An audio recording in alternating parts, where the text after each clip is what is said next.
اے محمد صلی اللہ علیہ وآلہ وسلم،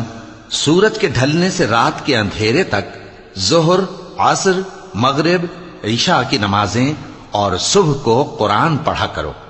کیونکہ صبح کے وقت قرآن کا پڑھنا فرشتوں کی حاضری کا موقع ہوتا ہے۔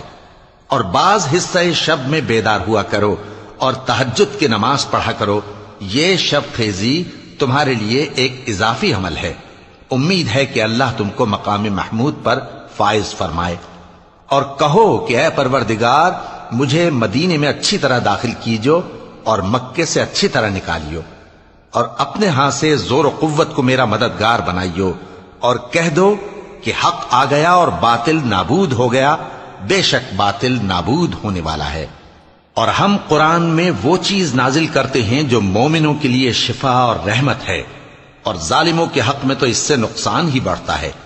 اور جب ہم انسان کو نعمت بخشتے ہیں تو روح گرداں ہو جاتا ہے اور پہلو پھیر لیتا ہے،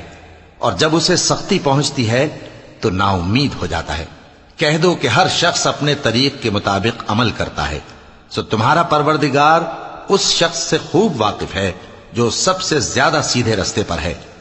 اور تم سے روح کے بارے میں سوال کرتے ہیں، کہہ دو کہ وہ میرے پروردگار کا ایک حکم ہے،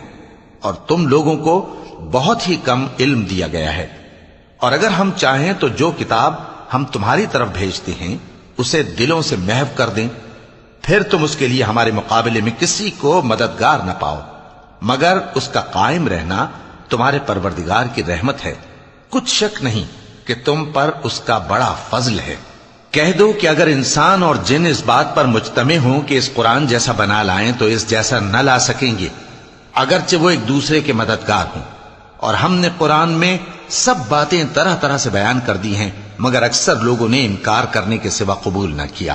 اور کہنے لگے کہ ہم تم پر ایمان نہیں لائیں گے جب تک کہ عجیب و غریب باتیں نہ دکھاؤ، یعنی یا تو ہمارے لیے زمین سے چشمہ جاری کر دو، یا تمہارا کھجوروں اور انگوروں کا کوئی باغ ہو اور اس کے بیچ میں نہریں بہا نکالو،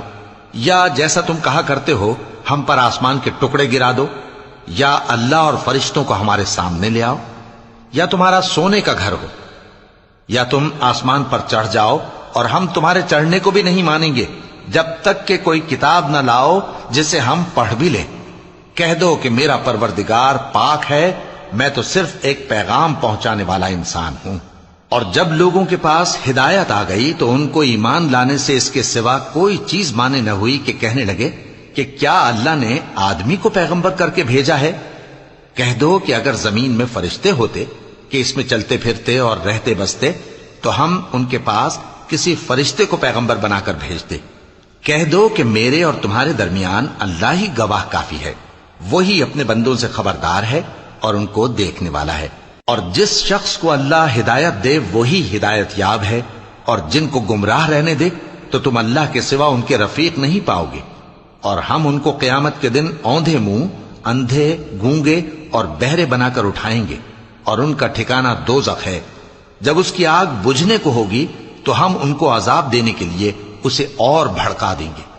یہ ان کی سزا ہے، اس لیے کہ وہ ہماری آیتوں سے کفر کرتے تھے اور کہتے تھے کہ جب ہم مر کر بوسیدہ ہڈیاں اور ریزہ ریزہ ہو جائیں گے تو کیا اثر نو پیدا کیے جائیں گے؟ کیا انہوں نے نہیں دیکھا کہ اللہ جس نے آسمانوں اور زمین کو پیدا کیا ہے اس بات پر قادر ہے